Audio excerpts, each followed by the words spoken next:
one of the zeros of a quadratic polynomial of the form x square plus a x plus b is negative of the other. कहने का मतलब क्या है, इस जो यहाँ पे क्वाड्रेटिक पॉलिनोमियल गिवन है इसका एक जीरो दूसरे वाले जीरो के क्या है, निगेटिव है। अगर हम लोग मान लेते हैं कि इसका एक जीरो अल्फ़ा है तो दूसरा जीरो क्या होगा, माइनस अल्फ़ा होगा। क्लियर, तो यही क्वेश्चन में कहा गया है। तो चलिए देखते हैं कि इसमें ऑप्शन गिवन है। पहले हम लोग एक चीज़ देख लेते हैं, अल्फ़ा प्लस बीटा का फार्मूला क्या होता है। अल्फ़ा प्लस बीटा का फार्मूला होता है माइनस बी अपान ए।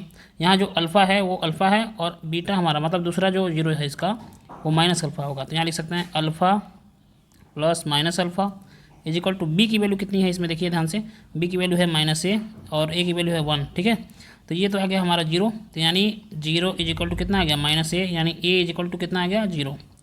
तो यहाँ पे ए की वैल्यू जो आई वो कितनी आ गई, जीरो आ गई।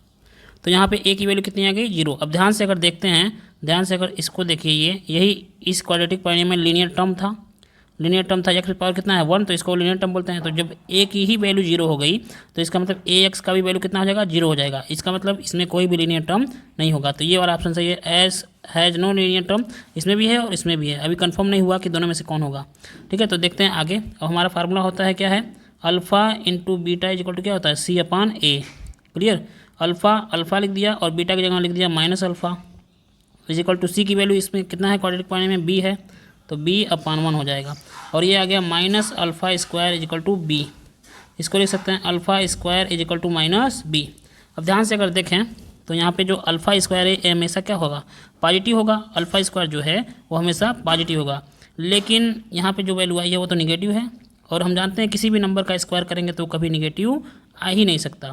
तो इसका मतलब ये अब ये इसको भी पॉजिटिव होने के लिए, इसको भी पॉजिटिव होने के लिए क्या होना चाहिए कि जो बी है हमारा, बी है वो निगेटिव होना चाहिए। बी क्या होना चाहिए, b must be negative. B क्या होना चाहिए, हमारा निगेटिव होना चाहिए। बी निगेटिव अगर होगा तो माइनस माइनस मिलकर क्या हो जाएंगे, पॉजिटिव हो जाएंगे। इसका मतलब बी की वैल्यू हमेशा जीरो से क्या होनी चाहिए, छोटी होनी चाहिए। क्लियर है, तो इसका मतलब बी जो था हमारा, यहाँ ध्यान से देखेंगे तो बी जो था हमारा कांस्टेंट है। तो कांस्टेंट जो टर्म है वो हमेशा जीरो से क्या होना चाहिए, छोटा होना चाहिए, यानी कांस्टेंट टर्म निगेटिव होना चाहिए। तो ऑप्शन कौन सा सही हुआ, यहाँ देखिए, has no linear term and the constant term is negative, पहला वाला ऑप्शन हमारा सही है। तो चलिए, अगर वीडियो अच्छी लगी हो तो प्लीज़ सब्सक्राइब करिए, लाइक करिए। Thank you.